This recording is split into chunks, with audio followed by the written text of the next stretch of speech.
Après avoir parlé du passé, on va maintenant parler de l'avenir. On va accueillir Maud Royer, présidente de l'association Toutes des femmes, association de personnes transgenres et cisgenres créée en 2020. Elle publie Le lobby transphobe aux éditions textuelles en octobre 2024. Achetez-le, évidemment.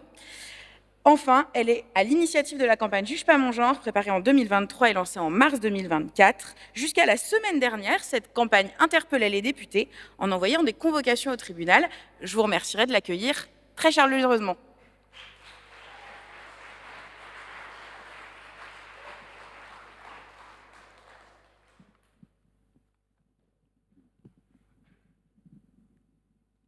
Nickel. Merci. Bonsoir, bonsoir à toutes et tous. Merci à l'Inter-LGBT pour cette invitation. Alors effectivement, après celles et ceux qui ont parlé des victoires passées pour l'égalité des droits, il me revient la lourde tâche de parler des combats d'aujourd'hui et peut-être de prédire l'avenir. Je vais parler rapidement de la mesure elle-même, hein, dont mon intervention est le sujet, à savoir le changement d'état civil libre et gratuit, donc que beaucoup d'entre nous, que beaucoup d'entre vous, bien entendu, défendaient. L'association Toutes des femmes, dont je suis présidente, le fait tout particulièrement depuis quelques mois à travers la campagne Juge pas mon genre, que nous avons lancée en mars dernier, et qui est depuis soutenue par une centaine d'organisations et par plus de 40 000 personnes. Cette mesure, je pense, elle doit être expliquée, même si beaucoup ici la connaissent déjà. Pourquoi elle est importante? Souffre-t-on que l'État ne reconnaisse pas notre identité de genre? Regarde-t-on le matin sa carte d'identité, désespéré de se voir rappeler par un petit bout de plastique ce que nos parents ont déclaré à l'officier d'état civil à la naissance? Bien sûr, il ne s'agit pas de ça. Comme ça a été dit d'ailleurs pour les victoires précédentes, derrière cette question, il y a d'abord une question concrète de nos vies et de nos discriminations et de l'effet qu'aurait cette mesure sur celle-ci. Quand on cherche un logement, quand on cherche un emploi, quand on veut simplement faire valoir ses droits au travail, à ce que notre identité soit respectée par nos collègues, avoir des papiers ne correspondant pas à son identité de genre oblige à constamment révéler sa transidentité, et toutes les discriminations qu'on rencontre dans tous les endroits de la vie s'en trouvent exacerbées, que ce soit pour présenter un dossier de location, que ce soit pour retirer un colis à la poste. Le changement d'état civil est donc d'abord une mesure concrète, efficace de lutte contre les discriminations. Nous demandons une simplification radicale de la procédure actuelle. Nous voulons une procédure déclarative, à effet immédiat et accessible simplement. La procédure actuelle du changement d'état civil est longue, très longue. Sur le site servicepublic.fr, elle comprend 9 étapes, dont une est écrire une requête au tribunal. Alors, il y a bien un champ sur le site qui permet de trouver facilement l'adresse du tribunal compétent selon son lieu d'habitation, mais je mets quiconque au défi d'écrire une requête au tribunal sans être juriste, sans avocat, ou, comme cela se fait souvent, sans l'aide d'une association. Nous sommes donc face à un droit qui, sans aide extérieure, sans moyens financiers puisqu'il n'ouvre pas droit à l'aide juridictionnelle, est un droit qui ne peut pas être exercé simplement. Au-delà de la violence, de la procédure elle-même, du déballage d'intimité demandé dans la constitution des dossiers et par les juges à l'audience, ce droit est donc sous-utilisé. Et lorsqu'il l'est, c'est souvent bien longtemps après le début de la vie de la personne dans le genre souhaité, car cette durée est souvent une des conditions elles-mêmes que posent les juges à la reconnaissance du genre à l'état civil. On demande donc en quelque sorte aux personnes, pour pouvoir subir moins de discrimination grâce à des papiers en accord avec leur identité, qu'elles fassent la preuve d'en avoir subi pendant un certain temps. Et c'est au moment même le plus difficile de la vie, à savoir au début de la transition où on coupe parfois les liens avec sa famille, où on perd parfois son emploi, où parfois le couple se brise, et où l'on n'a pas encore constitué le cercle d'amis fidèles et acceptants dont les personnes trans, comme tout le monde, ont besoin pour être heureuses. Pour éviter ces discriminations, nous demandons donc que les personnes puissent choisir, au moment le plus opportun pour elles, de leur transition, lorsqu'elles ont besoin de changer leurs papiers pour se faciliter le quotidien, car nul ne peut le savoir mieux qu'elles. J'ai subi, comme toutes les personnes trans, ces discriminations. Et pourtant, je fais partie d'une génération de personnes trans qui ont bénéficié des luttes de leurs aînés, qui ont été un peu évoquées jusqu'ici, mais je suis probablement une des plus vieilles, en quelque sorte, de la jeune génération. Je n'ai pas eu à changer mon état civil avant 2016, lorsque la stérilisation définitive était encore obligatoire pour accéder à ce droit. J'ai pu accéder à des traitements hormonaux auprès de mon généraliste et entamer ce traitement comme je le voulais, quand je le voulais, sans passer par une équipe hospitalière où un psychiatre aurait décidé à ma place si j'étais trans ou si je devais faire semblant, ou si je faisais semblant, pardon, et si je méritais ou non ce traitement.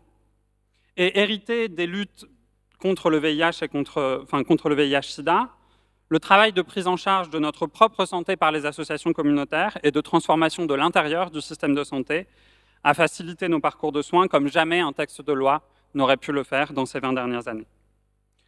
Comme de plus en plus de personnes trans, j'ai aussi pu garder mon emploi et mon métier lorsque j'ai transitionné. Le recours à l'économie informelle, et notamment au travail du sexe, ne s'est jamais présenté à moi comme la solution la plus intéressante.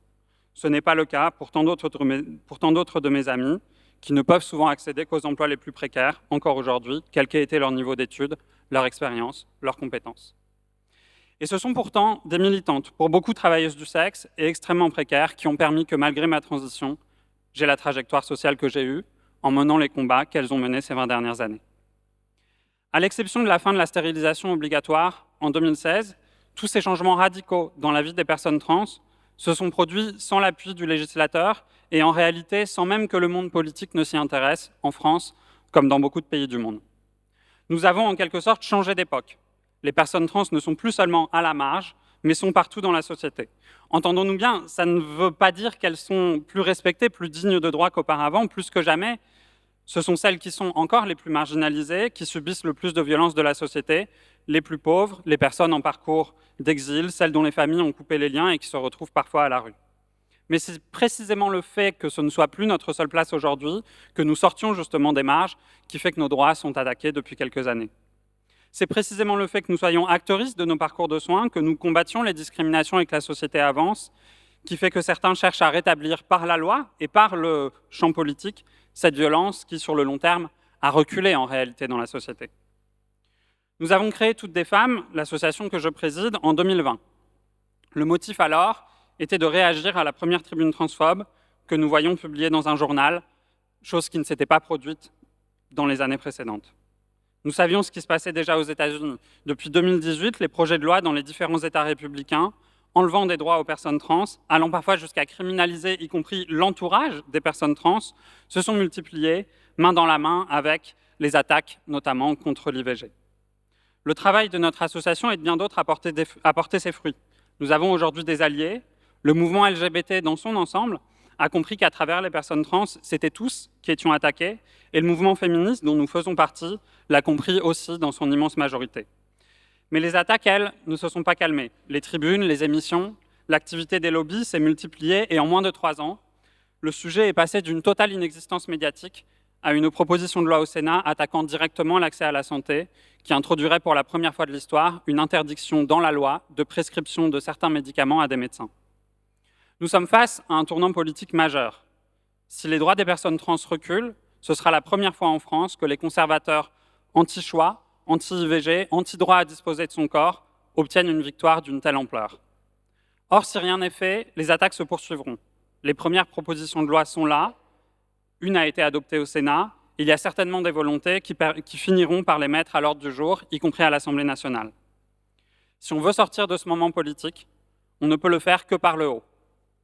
Il faut que le débat ait lieu, il faut qu'il soit tranché à l'Assemblée nationale et dans le champ politique. Si nous ne voulons pas que ce débat porte sur le retrait de nos droits, alors il ne peut porter que sur l'avancée de nos droits.